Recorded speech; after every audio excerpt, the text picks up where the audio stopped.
tere tulemast, Dali podcast alustab taas. Tänane saade on meil taas kord salvestatud siin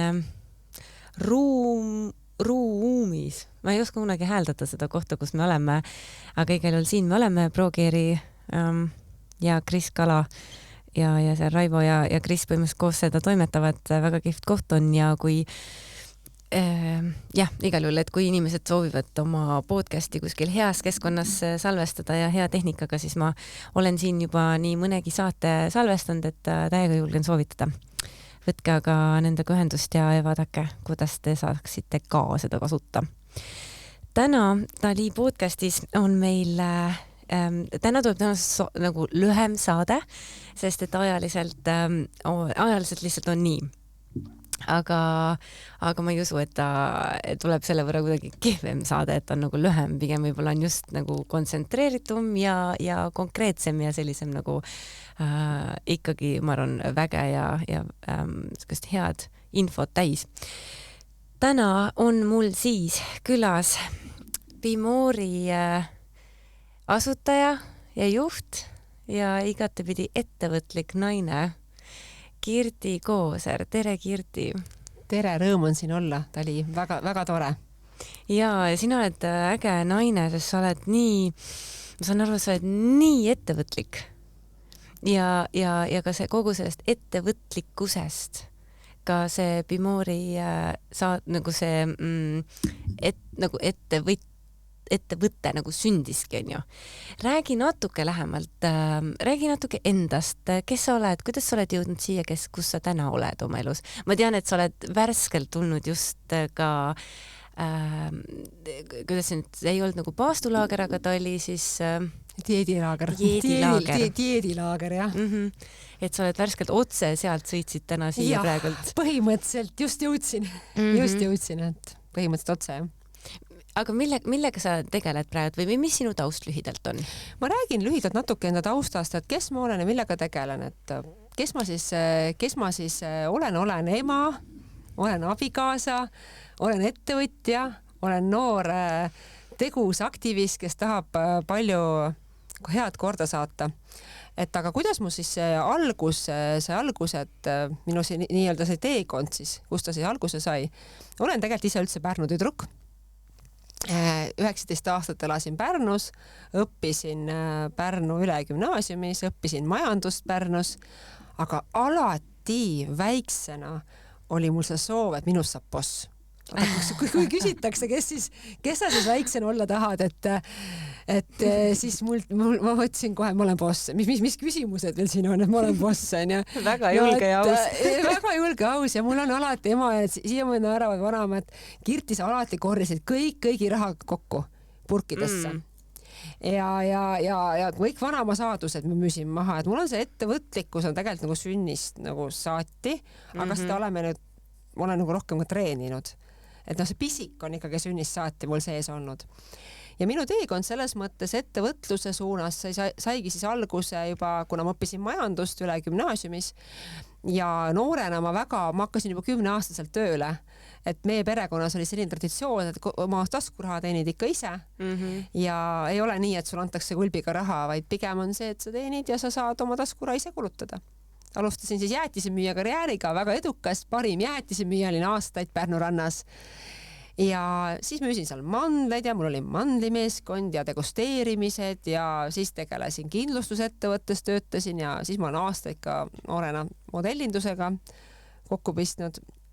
Aga ütleme selline tõsisel võetavamad sammud minu teekonnal hakkasid siis, kui ma Tallinnasse kolisin, ma olin 19-aastane, läksin õigusteadust õppima. Et ma olen siis... Ja huvitav, et mitte äri või midagi sukest, vaid õigusteaduskond õppis. Absoluutselt, et selles mõttes juhtimisega ma juba 18 aastat müüsin neid mandleid ja mul oli oma meeskond 6 inimest oli meil tiimis ja ma natuke nagu juba siis nagu oskasin seal delegeerida ja oskasin suunata. Aga õigusteadust, et selles mõttes võib tunduda nagu huvitav, et miks just seda valdkonda igal pool läheb õigust vaja. igal pool. See vist on siuke nagu siuke background teadmised, mida on nagu hea teada, on ju? Jaa, täpselt. Ja ma lõpetasin magistri õigusteaduses, aga enne seda mul oli muidugi teekond juba ka siis palgatöö suunas, et tegelikult läbi palgatöö ma sain ju kogemused. Ja 20. kui ma Tallinnasse kolisin, siis ma läksin raamatupidamisfirmasse tööle. Ütlen ausalt, ma ei ole üldse nagu raamatu mingisugused dokumentide sisestamist ja seda, no see oli mul 2-kuuline karjäär. Ma ütlesin kohe ära, et see ei sobi mulle, et ma olen ikka niisugune suhtleja, jutukas inimene, et seda raamatupidamistööd ma ikkagi väga nagu teha ei taha. Ja läksin tööle, ma olen ennem TNS Emoris teinud teenindusauditeid ja ise testostjana nagu osalenud. See tähendab siis seda, et me mõõdame siis, hindame teiste inimeste teenindust ja kuidas teised inimesed siis nagu inimesi nagu teenindavad. Ja ma läksin ühte firmasse, nad otsisid testostjad, aga lõpuks nad pakkusid mul siis 20-aastane, ma olin testauditite ja supervisiooni osakonna juhataja kohta. Wow. Ja ma olin näiteks ainult 20, et mul oli 100 inimest seal. Wow. Et 100 nad nägid päris head potentsiaali sinus, on ju? Jaa, ma arvan küll, et nad nägid seda julgust, nad nägid seda aktiivsust, nad nägid seda, et läbi minu me suudame nagu veel nagu suuremaks ettevõtet kasvatada. Ja nad ei olnud nagu palgatöötajad, see 100 inimest, nad olid nagu projektipõhised töötajad, aga seal olid täiesti erinevas valdkonnas, arste, ajakirjanikke, juriste, et nagu väga erinevas. Siis me siis koolitasime need inimesed välja, meil olid suured, väga palju oli kaubanduskeskused, olid meie suured projektid, Eesti suured kaubanduskeskused. Ja seal ma olin mitu aastat, tuli see masu peale ja siis ettevõttel natuke läks nagu, ei läinud nagu nii hästi, siis ma vahetasin nagu ametikohta ja läksin Vapianot personaliosakonda juhtima. Ja see oli ka hästi omalaadne, 23 olin siin täiesti sellist indu jõudu täis, ma mäletan, kandidaadid olid seal kõik minust mingi palju nagu kuidas ma ütlen, kogemusrikkamad. Ja peale Vapianot siis olingi Vapianos, olin 5 aastat, juhtisin Baltikumi personali ja siis sündis mul armas laps 7 aastat tagasi, juba varsti 8 aastat tagasi. Et siis mul nagu elu lõi nagu lapse sünd loob mingi muutuse naises. Ma usun igas naises tegelikult mingil määral. Ikka, siis on jah see nagu, et ikka vaata naisest saab ema, on ju, ja see on juba uus kontseptsioon täiesti. Täpselt. Ja siis mul hakkas looma, tahaks midagi muud, tahaks midagi teistsugust, tahaks midagi selle, mis on nagu rohkem hingele ja mida ma ise teen. Ma ei ole oma olemuselt väga selline, kes tahab palgatööd teha tegelikult. See oli minu kogemus lihtsalt. Ma tahaks midagi ise luua. Aga siis ma tegelikult veel, kui laps sündis, ma olin kodune, ma tegin oma esimese ettevõtte. Ma teen ka siis teiste ettevõtetele sellised koolitusi ja konsultimist alustavate ettevõtetele ja siis ma tegin ka oma esimese väikse selline ettevõtte lõin, kui ma olin siis varsti juba 8 aastat tagasi. Ja siis ma lõin selles mõttes selle ettevõtte, kuna pakkusin müügiteenust, ma oskan väga hästi müüa tegelikult. Ja siis seda teenust ma siis pakkusin ka lisaks selles väikses ettevõttes ja siis mul pakuti piimatööstuse juhi ametikohta. Ikka tõmmati sinna palgatöösse tagasi palgatöösse. Siis ma juhtisin mitu aastat piimatööstust, väga tore ja omapärane kogemus. Selles valdkonnas on kõik meesterahvad. Ma olen ainuke naisjuht Eestis. Ja sa oled pikk, sihvakas, blond. Ja see oli nagu väga naljakas, 50+ meesterahvad lähed kohtumisele. Et vaatad, okei, mida see tšikk nagu teab, on ju. No, inimesed võtavad natuke ka eelarvamusega, sa oled pikka kasvu, ja kusjuures blond. Eile me just rääkisime, me käisid sõbrad külas ja me just rääkisime sellest, et nii paljudel on see blondi naisega seotud mingisugused nagu automaatsed stereotüübid sees. Absoluutselt. See on nagu nii ebaõiglane. On jaa, aga see oli nagu ühtepidi väga õpetlik ja väga naljakas periood, et kui ma läksingi nagu, kuna piimatööstus vaja, sul oli vaja ka nagu lautasi külastada, et sa panedki nagu kummikuid jalga ja sa lähed nagu vaata, kui need lehmakesed seal teevad ja ja see ettevõte ei olnud väga väike, mida ma juhtisin, ikkagi see oli €1 miljon eurot oli aasta käive, on ju. Et siis oli nagu omamoodi kogemusi, aga samas väga õpetlik. Ma olin tootearenduses, me just sellel perioodil me 3 aastaga tegime 50+ toodet valmis. Nii palju. Ja 2 neist olid ka Eesti parima toiduainekonkursil, said dominatsiooni ja samamoodi me saime Hiina messil, saime väga hea nominatsiooni, kus oli 3000 toodet ja meie toode see 300 sekka. Wow. Et selles mõttes ma saime nagu päris palju korda saata, aga siis elu muutused tõid, et mul tervis halvenes. Et kui ma jõuame nüüd piimoorini pika jutuga, eks on ju, et tervis halvenes 2017 aasta ja mul tegelikult on piimatoodete talumatus. Tahtsin just öelda, et kas see ei ole nagu üks nagu, ma ei tea, palga või mitte palga, vaid sinna töölepingusse sisse kirjutatud kõrvalnäht, et noh, et nagu piima, et ega see piim ju nii paljude uuringute kohaselt või noh, väga paljudel inimestel ei sobi piimatooted, ütleme siis nii, on ju. Väga paljudel ei sobi ja mul on tegelikult nagu piimavalk, mitte isegi piimasuhkur, ehk siis see laktoos, mis inimesed jäävad sassi tegelikult, et üks on piimasuhkur, aga teine on piimavalk, eks mul on kui piimavalku talumatus, see tähendab kõik piimatooted. Ainult hobusepiim, eks on ju. No ja kui sa oled piimatööstuses, mis sa siis teed? Sa sööd palju piimatooteid, sa arendad tooteid, sa proovid tooteid, isegi siis, kui sa oled tehases, käid tehases ringi, sa maitsed neid tooteid. Aga tegelikult talumatus oli mul juba enne piimatööstus juba 7-8 aastat tagasi, ma teadsin seda. Ma olin vahepeal tubli sain kontrolli all, aga inimene on ikka, läheb oma teele ja võib jälle patustada ja läksin ka mina tegelikult siis selle teele, et ja 2017 aasta siis sõitsin Euroopas ringi, see oli juulikuune kuupäev, kui ma mäletan, äkki see oli 10. juuli, ma täpselt see kuupäev ei pruugi mul õieti öelda, aga juulis see oli ja juuli alguses ja nüüd ma ütlesin kõik Kirti, stopp, palgatööle stopp ja nüüd on vaja oma ettevõtte teha ja peale seda mul mõne nädala pärast oligi piimoor juba nagu see idee nagu sündiski, et ma tahan luua terviseettevõtte, sest ma väga ise armastan tervislikku elustiili. Kunagi võin öelda, ma olen igasuguseid patustamisi teinud. Mitte nagu junk-junki, aga ma ikka olen vähe söönud ja oma tervisehädadega tegelenud läbi selle mitte õige toitumise. Ja siis saigi piimoor sealt alguse 2017 aasta. Ja praegu on 2022, eks on ju. 5 aastat ja selle 5 aasta jooksul te olete ikkagi väga palju arendanud, teil on väga palju toidulisandeid, batoone, vitamiine, just tuli ka uus toode välja, need, mis need on, meelerahukapslid on ju? Need on relax, siis ärevus ja stressikapslid siis, kellel on sellised kerged ärevus ja stressisümptomid. Mis need väärtused siis on? Ma kujutan ette,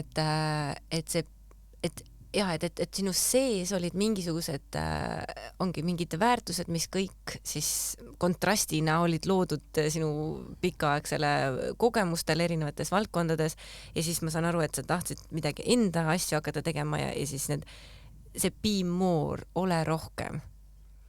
Kuidas see täna sinu jaoks kõlab või mis see nagu see core value on kogu sellel nii sinul kui ka siis sellel ettevõttel? See on selles mõttes väga hea küsimus ja kui me selle nime peale mõtlesime, mis ettevõtte nimi võiks olla, siis me käisime seal erinevaid nimesi läbi ja siis tuli siis läbi selle loovagentuuri tuli koostöös siis brainstormis oligi be more, et miks be more? Kes meist ei tahaks olla rohkem? Kas me oleme noor, kas me oleme vana, kas me oleme mees, naine, laps? Tahame kõik olla rohkemat ja läbi be more'i me anname inimestele armastatud tervisetooteid. Väga oluline on see, et me suudame oma keha ja me käime jooksmas ja me teeme erinevaid tervisesporti ja nii edasi, aga mida me sisse topime endale? Tegelikult läbi selle hakkab ju ka pihta tervislik elustiil, läbi toitumise, sest toit on ju kehakütus. Ja minu ja Piimori meeskonna motto ongi see, et me pakuksime inimestele täisväärtuslikke tervisetooteid. Nii siis toite kui ka siis toidulisandeid, et mis siis muudaksid inimese päevad rõõmsamaks ja mis reaalselt ka aitaksid, et mõned tooted on meil reaalselt teatud funktsioonide jaoks, mis aitavad nendel, no see ei ole võluvits, eks on ju, et tegemist on ikkagi ütleme, et oluline tasakaalustatud toitumiseks juurde. Ikkagi nad oleksid nagu suunitusel see, et muuta maailma paremaks, kõlab nagu mingi missi slogan, eks on ju, aga tegelikult see mõte ongi, et me läbi toodete tahame muuta inimeste harjumusi ja inimeste päevad oleksid paremad. See be more, et olla rohkem. Kuidas sa oled ise kogenud seda, et ma hullult nõustun sellega, et ongi, et me inimestena tahame justkui kogu aeg, me tahame midagi uut, me tahame liikumist, me tahame edasiminekut, me tahame, me tahame kogu aeg midagi rohkem, me tahame olla rohkem, me tahame omada rohkem, me tahame kogeda rohkem, me tahame kõike nagu rohkem, on ju, me kogu aeg nagu edasisuunaliselt liikuda. Ja samal ajal see võib muutuda ka lõksuks, et me ei suuda olla rahul sellega, mis meil praegult on, me ei suuda rahu teha olevikuga, mõeldes, et hoides oma pilgu kogu aeg tulevikul ja arvates, et kui ma nüüd midagi seda saan või sinna saavutan või ma ei tea, see kogus raha on pangakontol või see kaalunumber või see välimus või see ametipositsioon või see mees või mis iganes, et siis ma olen õnnelik. Ehk et tulevikku vaadates me justkui nagu magame maha kogu selle oleviku. Kuidas sina tajud või kuidas sina oled saanud tasakaalu need kaks mündi poolt? Justkui tahta rohkem ja samal ajal olla rahul sellega, kus sa praegu oled. Sa mõtled minu iseendast, eks on ju. Ega tegelikult ütlen ausalt, ega noorusaegadel oli suur väljakutse see, et ma olen ju praegu 35-aastane ja puberteedi ja seal ikkasuguseid erinevaid takistuskivisid ja komistusi ja ma mäletan, ma olin kõhna ja pikk ja pikk olema siiamaani, ega kõhna ka, aga no see oli teistpidi, vaata kuidagi siukene rohkem makaron olin siis. No siis oli vaata tüdruk keha, nüüd on sul naise keha. Jaa, täpselt, siis oli nagu nüüd on naise keha. Aga eks siis oli ikka breketid olid veel suus ja sellel ajal ei olnud üldse populaarne see, eks on ja mingi 10-aastased kuni 13. Ehk siis oli kogu aeg, tahaks nagu olla rohkem, tahaks nagu olla. Ja nagu ise kogu aeg nagu esitasid endale neid nõudmisi. Et kui ma 18 sain, siis ma sain nagu mingitest teatud kompleksitest sain juba vabaks. Et aga ma olen nagu püüdnud läbi teadlikku, mis on mul õppinud ka, ega see teadlik elustiil ei käi ju kohe, nüüd me hakkame mõtlema, et jah, ühtepidi see olla rohkem on hea, aga teistpidi on see, et kui me hästi palju piitsutame iseennast, siis me sellega tegelikult ka teeme endale haiget, eks on ju, et rohkem olla tänases päevas, et see on kindlasti challenge, millega ma olen tublisti tööd teinud, aga kindlasti peaks veel tegema tööd. Et olla tänases päevas, et ei mõtleks ette nüüd kogu aeg tulevik, vaid pigem nautida seda tänast päeva. Lähiaastatel ma olen seda kindlasti palju paremaks saanud, mis mul ennem oli, läbi looduse, läbi liikumise, läbi armastatud inimeste. Et aga ma usun, see on terve elu treenitav, et see tasakaalu leidmine iseendas. Et see on terve elu selline, see on üks teekond inimesele. Ja see naisettevõtjaks olemine on ju. Et see tõenäoliselt ka suht palju trigerdab just nimelt seda kohta, et võistlemine nagu meestega, meeste standarditega, meeste mingite edulugudega, et see nagu naisettevõtjaks olemine. Kuidas sa liigud palju naisettevõtjate seltskonnas? Ja. Kuidas seal selle nii-öelda nagu selle be more, ole rohkem kontseptsiooniga lood on? Ma liigun naisettevõtjatega päris sagedasti, kuna meil enda äriklubi, kus meil on seal 14-15 ärinaist, kes on kõik naisettevõtjad ja tegelikult nad on kõik ülitublid, ülitragid, aga samamoodi igal ühel oma nagu teemad, mille kõik tegelevad, eks on ju, ja tegelikult naistel on need stereotüübid, et ma olen tubli ema kodus, ma olen tubli ettevõtja, ma pean kõike jõudma. Ja ka endal tegelikult, et inimesed peavad nagu selles mõttes isegi pean endale aus, mõnda asja sa jõua teha, Näiteks kui sa kodu ei jõua iga kuu mingi hullult koristada nii hästi, siis tuleb koristada endale võtta. Tuleb lasta nagu lihtsalt nagu olla ja ma usun, et kellega mina olen suhelnud, need on väga palju nagu püüavad just seda suunda, et kui vaja, siis tuleb ka kellegi teisele need asjad anda. Et ei ole seda stereotüübi, nüüd naine peab kõike kodus tegema, et see on jaotatud, eks on ju. Et omal ajal ütles, et vanamaga räägin, siis vanam teist juttu mulle täiesti. Siiamaani räägib teist juttu. Ma olen ka ise selles kohas, kus mul nüüd viimased äkki pool aastat on koristaja, kes käib 2 korda kuus. Väga mõnus. Hullult mõnus. Ja siis, kui ma seda oma vanemale mainisin, siis sealt tuli küll, mitte pahatahtlikult, aga lihtsalt siiralt tuli see imestus, et kas sa ise ei jõuagi siis endal kodu koristada. Et siis oli kuidagi selline, et aga see on ju küll midagi hullu, kui sa oled oma elu selliseks elanud, et sa ei jõua isegi oma kodu koristada. Ja siis samal ajal see on tegelikult, me ütleme, et see ongi, mina olen vanemale ka öeldud, et see on mõtlemisviga ühtepidi, see on tema stereotüüp, mida tema on omal ajal, aga samas ma saan aru temast, tema on elanud selles ajastul, kus oli nii, aga tänapäeva ajastutel on nii, et mehed ja naised jaotavad oma rollid ära, aga ikkagi, kui sa vaatad Äripäeva top toppi. Kui sa vaatad väga edukaid ettevõtjaid, need on ikka mehed, enamus. Enamus on ikka mehed, eks on ju. Aga miks nad on mehed? Mis sa arvad? Me oleme ise ka arutanud naistega, et nüüd, kui me räägime väga, ütleme, ega edukuse vahe nagu selles mõttes, kui me räägime rahanumbritest, eks on ju, aga see ei tea alati inimest edukaks, on ju. Aga kui me räägime rahanumbritest ja nendest kasumitest, mis seal jagatakse ja nii edasi, siis ma arvan, mehed on julgemad. Need võtavad rohkem riske, on ju? Jaa, mehed on julgemad. See on minu isiklik arvamus, see põhineb ainult minu isiklikul arvamusel, et julgemad riske võtma, et naised on väga tublid tegijad. Aga naiste puhul võib olla see, aga ma ei tea, kas see on nii, kas see on meestel on see omapära juba juures see, et nad julgevad rohkem riske. Ma räägin finantsriske võtta. Finantsriske, aga see on puhtalt see minu isiklik arvamus. Kui sa vaatad neid toppe, siis need on enamus mehed seal kõik. Mõned üksikud naised ka. Ja tihtipeale on ju iga eduka mehe taga ikkagi väga tugev naine, on ju. Aga see naine sinna toppi ei jõua. See naine sinna toppi, tahtsingi sama öelda, et iga eduka mehe taga ongi tubli naine, aga see naine ei jõua sinna toppi. Kas iga eduka naise taga on ka tubli mees või kes eduka naise taga on? Ma usun küll, sellepärast kui ma võtan iseennast ja iseenda nagu perekond, siis mul on väga tubli abikaasa ja väga nagu toekas, et kui sa juhid ettevõtted, siis on sul väga oluline see tugivõrgustik, ehk siis see perekonna tugi on väga oluline. Ja ma usun küll, et edukate naisettevõtjate taga on tublid. Ei saa võib-olla mõned ei olegi koos inimestega, eks on ju, aga ma usun, et tugivõrgustik on tegelikult väga toetav. Ja just nimelt see tugivõrgustik on üks märksõna, mida mina näiteks hästi teadlikult omal ühe sõbra, tervitused Kaido Kubrile, kes mulle selle osas andis hästi tugeva nagu inside'i, et just nimelt see tugivõrgustik, et kui mina tahan rannida nagu suurelt, kui mina tahan kasvada, kui mina sain aru, et minu valdkonnas minu kõige olulisem töö osa on puhkamine, sest et puhkamise ajal või lõdvestunud olekus tulevad minul kõige paremad ideed ja need on need, mida siis ma koos meeskonnaga saan hakata nagu looma, aga kui seda ideed ei ole, siis ei ole midagi luua, aga need ideed tulevad puhkamisest või lõdvestumisest või lõõgastumisest. See, kas ma sain aru, et et minu töö kõige olulisem hetk on see, kui ma puhkan, kui ma lõõgastun. Ja siis ma sain aru, et ma pean selle jaoks reaalselt aega võtma. Ja siis on see, et aga selleks, et ma saaksin võimalikult palju siis nii-öelda tööd teha, puhata, siis mul on vaja seda tugivõrgustikku. Mul on vaja koristajat, mul on vaja lapsehoidjat, mul on vaja mingisugust, ma ei tea, ei lähe ise poodi, vaid lasen nagu tellida koju endal toitu, nagu võtsin ette kõik asjad, mida ma pean tegema ja vaatan, et mida ma saan ära anda teistele.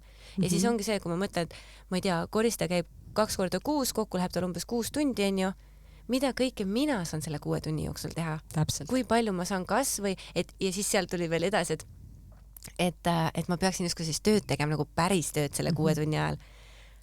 Aga samal ajal, miks ei võiks mina sellel ajal, kui mul koristaja on kodus, mina käin hoopis metsas jalutamas, mina hoopis olen massaažis, ma olen hoopis spaas, sest et see on see, mis tegelikult ju mind edasi viib.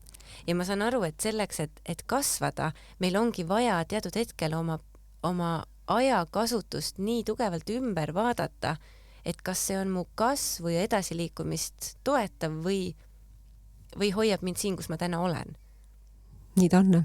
Milliseid muutusi sina oled teinud oma ajakasutuses näiteks või oma mingites väärtustes või põhimõtetes, sest Be More on ühe väikese firma või nii-öelda ongi nagu väikese lapse ema loodud ettevõttest kasvanud täna väga suureks ja nagu hinnatud ettevõtteks. Mis tähendab seda, et sa oled pidanud seal tegema tõenäoliselt väga suuri otsuseid, muutusi ja väärtuste nagu ümberhindamisi. Ma olen, selles mõttes on hästi hea küsimus ja ma usun, et see küsimus paneb päris paljud ka mõtlema, kuidas nemad oma aega kasutavad. Alates Be More'ist ja üldse enne mul oli aja planeerimine ei olnud mu väga suur trump, ütleme nii. Aga kui sa oled ise ettevõtja, sa pead väga täpselt oma aega planeerima ja töö tegemise vahe on ka väga suur. Ja mina olen olnud seda meelt, et kui ma olen kas või 4 tundi päevas efektiivne, reaalselt efektiivne, mitte seda, et ma nagu teen tööd, eks on ju, siis ma olen päris palju asju, ongi see koristaja, kelle ma olen võtnud, eks on ju, endale, mis kodus loomulikult koristan, aga niisugune suurem koristus, koristaja, eks on ju, toristuse tugimeeskond, teiseks olen laps õnneks mul on juba natuke suurem, on ju, perekond aitab last vaadata, laps juba ise ka vaatab iseennast, eks on ju, mõned tunnid. Aga ma olen löönud süstemaatilised plaanid endale, kui me räägime töö tegemisest reaalselt, et ma loon juba eelmisel õhtul järgmise päeva plaani või loon ära. Ehk siis, kui ma lähen nagu nii-öelda tööle, ehk siis, kui ma astun autosse, minu jaoks töö hakkab autos pihta, eks on ju, või kui ma lapse kooli viin. Et siis mul on plaan olemas. See tähendab seda, et ma ei lähe null tegevusega sinna. Plaan tähendab seda, et ma hommikul ei kuula raadiot, vaid ma kohe hakkan helistama. Mul on juba kõned, inimeste nimed, kellele ma helistan, kellega mul on midagi vaja rääkida. See sama pool tundi, kui ma sõidan tööle, mul on juba tegelikult ära kaetud, see sama aeg on ju. Lähen töö juurde ja samamoodi, kuna mul on laps 1. klassis, ma pean väga täpselt ära planeerima maja. See 4-5 tundi peab olema väga, sest ma lähen talle järgi veel pärast kooli on ju. Ehk siis tegelikult, kui ma sõidan, mul on telefonikõned alati.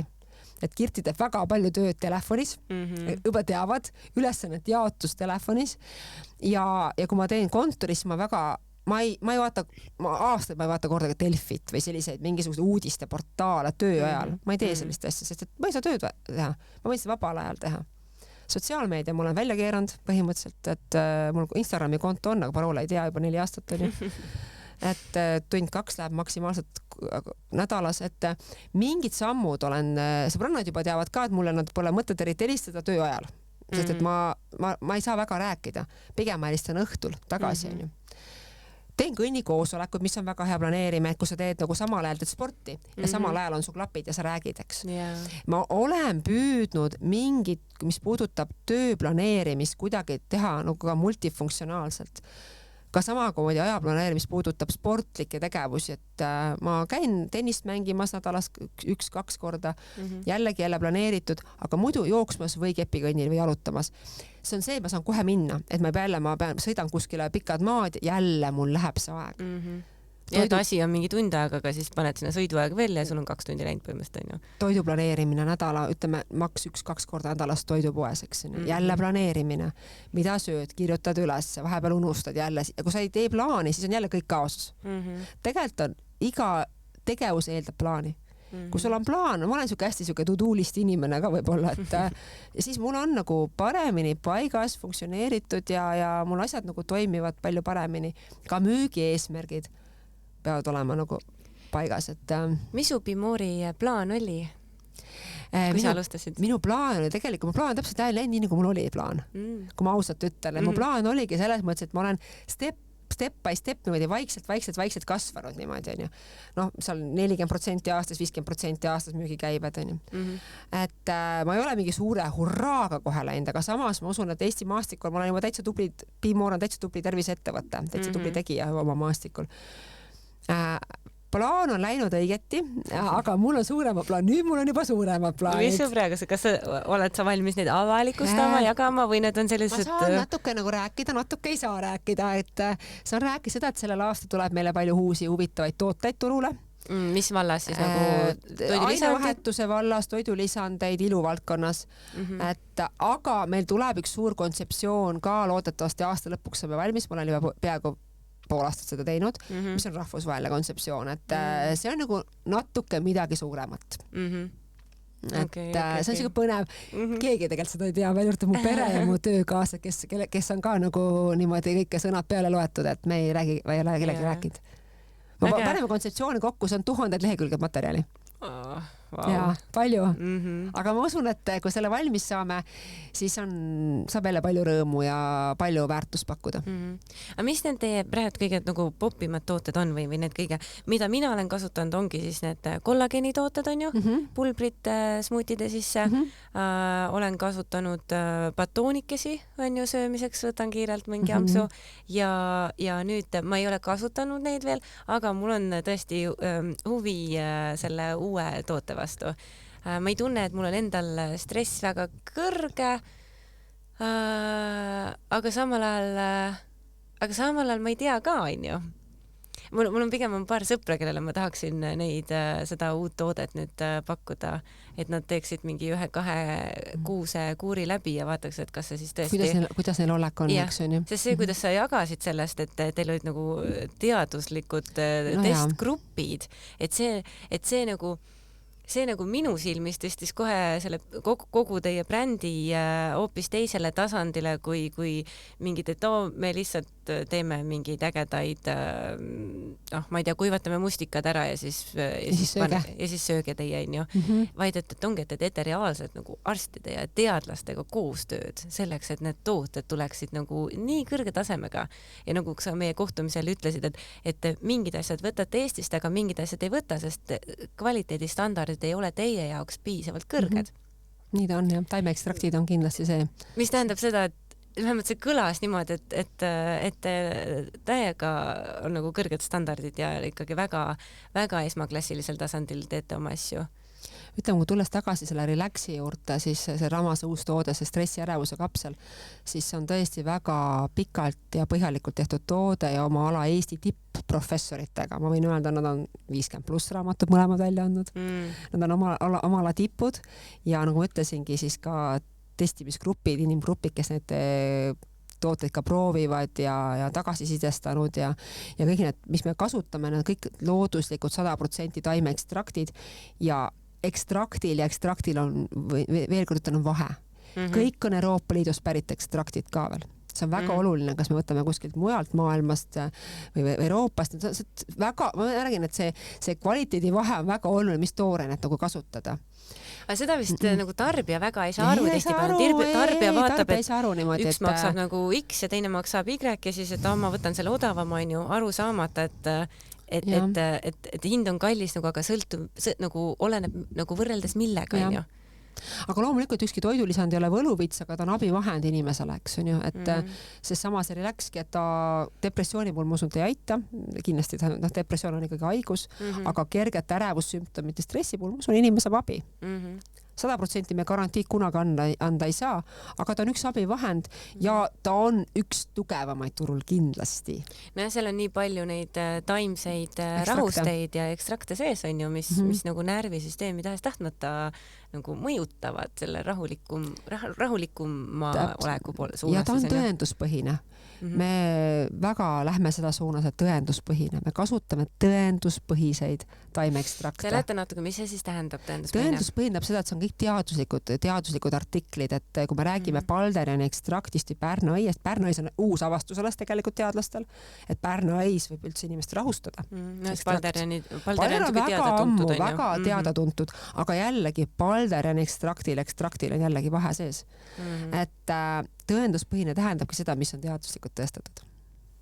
Et see ongi tõenduspõhine, et me niisama mingid muid asju sinna sisse ei sega ja et pigem teemegi pikaaegset tööd, iga toode võtab ka aega, see oli ka aasta pluss. Wow. Ja see on pikk toode. Mu rekordarendus on 2 aastat olnud. 2 aastat teha ühte toodet. Ja, teadmata ju tegelikult, kas see tasub ennast ära, kuidas ta läheb. Ei tea, aga mõte on see, et see toode aitaks. See toode aitaks, et lihtsalt toodet müümise pärast pole mõtet nagu teha. Toode reaalselt inimest aitaks. Ja kui tulles tagasi, küsisid enne, mis on Beemori top tooted, et me ei saa öelda, relax on nädal aega vana, eks on, aga ma usun ja ma eeldan, et see tuleb top number 1 toode, sest et inimestes on enamustes on stressi ja ärevust. Aga praegu ongi detox, kollageenimiksid ja batoonid on meil selles mõttes sellised topid, et aga iga toode müüb nagu oma valdkonnas, et seal on nagu, see on nagu nii ära jaotatud, meil on ju 40+ toodet. Kui me alustasime 6 toodet, siis on praegu 40 toodet, et iga toode müüb. Mineralainete segu näiteks on väga popiks saanud veega. No ja mida kõrgemaks muutub inimeste teadlikkus, seda rohkem nad oskavad ka esiteks oskavad tahta tarbida ja teiseks oskavad valida selle nii-öelda pakutu hulgast, nii-öelda eraldada siis neid terisõkaldest, on ju. Täpselt nii on. Ja vaadatagi, et okei, et hind hinnaks, aga et see ei ole nagu ainuke kriteerium, et ongi, et ma võin ju süüa sisse neid tablette, aga nagu ma mäletan seda, kui mina rasedaks jäin, mis oli siis ju mingi aasta 2016, siis ma mäletan, et nüüd või hakkasin rasedaks tahtma jääda või no igal seal maal vist ikkagi olin rase niimoodi, et ma pidin seda voolhapet hakkama võtma. No ja see on see põhiline, mis võetakse. Ja siis ma läksin apteeki, mõtlesin nagu automaatreaktsioon, kui sul on midagi vaja, sa lähed apteeki, onju. Siis ma vaatasin, et seal oli see voolhape mingi, ma ei tea, 2,79 või midagi siukest. Ja siis ma ei ostnud seda ja siis seal apteegi vastas oli äkki mingi biomarket või midagi siukest, ma lähen vaatan sinna ka. Ja siis seal oli voolhape, ma ei tea, mingi 19,90. Ja siis mul oli nagu see, et no ilmselgelt ma võtsin sealt biomarketist või no Bioteca või mis iganes see oli, igal juhul nagu loodusravipood on ju.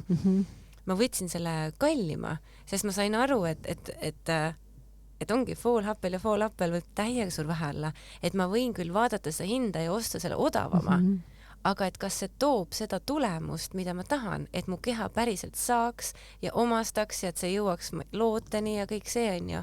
Või siis ongi see, et ma vaatan selle hinna taha, vaatan nagu neid palju midagi miski sisaldab, mis see väärtus on, mis see protsendid on, kvaliteedid, kõik see on ju. Ehk et kui minule meeldib öelda, et või nagu minu üks põhimõte, et elu on liiga lühike, et olla õnnetu ja sinna juurde veel, et ka elu on liiga lühike, et seda raisata, siis ma arvan, et elu on ka liiga lühike, et ongi, et osta kogu aeg mingit odavaid või nagu öeldakse, on ju, et ma olen liiga mis see ütlus on, et ma pole nii rikas, et osta odavaid asju. Jah, see on ütlus. Ehk et ongi, et elu on liiga lühike, et sööta endale mingit kräppi siis pigem harvem, aga kvaliteetsemalt. Ennast väärtustades. Tegelikult ise ennast väärtustades. Iga step by step, mis me teeme enda heaks, me muudame ennast ju paremaks. Me oma enesetunnet muudame paremaks. Seda motot olen ma ise jälginud ja olen ka Piimoori puhul jälginud neid samasid asju. Neid võtteid, mida saab tunda ennast nagu paremini. No sama laager, millest ma nüüd rääkisin, ma käisin dieetkuuril. Täpselt samaga, et restartis endale teha, et kuigi see on esimene kord ja päris omapärane kogemus minu jaoks. Aga ma usun, et ma sain energiat küll juurde. Ja ikka see kandev mõte, et kuidas ma saaks olla, teha, mõelda, süüa, tarbida nii, et ma oleksin kogu aeg natuke parem versioonis endast, on ju. Jah, elukestev õpe. Ühtepidi nii on. Ja aitäh, Kirti, meil on kahjuks aeg otsas. Pole hullu. Aga aitäh selle vestluse eest, selle nagu jagamiste eest, nende mõtete eest. Ma arvan, et see väärtus sinu puhul ongi just nimelt see nii pikk ja laialdane kogemus. Ja nüüd siis see selline nagu tervislikus võtmes kogu selle ettevõtluse ja kõige selle kogemuse edasi andmine on ju. Ma usun ka 15 pluss aastat juhtimist ja 100 pluss tootearendust, eks on ju, et see on nagu oma ala kogemus, et ma usun küll, et ma kunagi palgatööd ei kahetse, ma käisin, sa said kogemuse, et ja nüüd saab aina paremaks veel minna. Aina paremaks, et ma ootan huviga, mis need aastad tulevad. Aitäh sulle! Aitäh sulle! Sa kutsusid. Jaa, aitäh, et sa tulid. Aitäh kõikidele kuulajatele, aitäh kõikidele vaatajatele ja bemore.ee on siis see, kus sa saad minna kuulaja, vaataja oma lemmiktooteid tellima, ostma, uudistama, lugema nende kohta ja teil on väga paljudes kohtades ka need tooted müügil, nii et ei pea tellima kodulehelt, kui on ka poodi mineku võimalus vaata, et siis meil on müügikohad leiad ära, meil on väga palju üle Eesti enamus poodides on meie tooted saadaval, kus müüakse tervisetooteid. Tore, aitäh!